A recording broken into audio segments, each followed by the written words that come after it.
And the clock is ticking on the deal. 10 on your side spoke with local legislators on both sides of the aisle to get their take on the negotiations. Our Lauren Compton joins us now with what they have to say. Lauren? Katie, I spoke with Congressmen Bobby Scott and Randy Forbes about the fiscal cliff. They say going over the cliff might not be the catastrophe we've heard about. Members of Congress are headed back to Washington to hammer out a last-minute deal before America plunges off the fiscal cliff. If the deal isn't reached, tax cuts would expire and spending cuts would go into effect.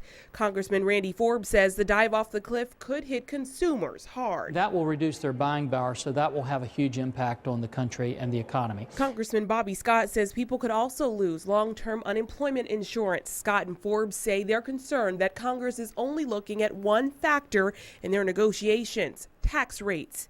They say there are a lot of other things on the table to consider. The impact of the health care legislation, the tax rates, the spiraling debt, and also the defense cuts. All of that's coming together. With neither side showing signs of compromising, Scott and Forbes says going over the cliff might not be the worst thing. Long term, all of the experts say that we will be better off because we've actually done something about the deficit.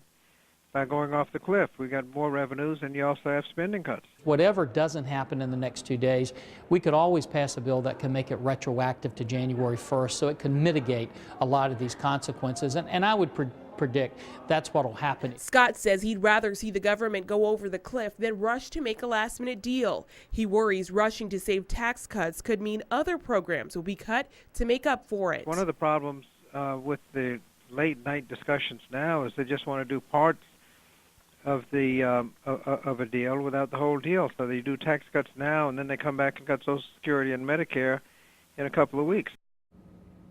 Now, Congress has until midnight at December 31st to reach a deal before heading over the fiscal cliff.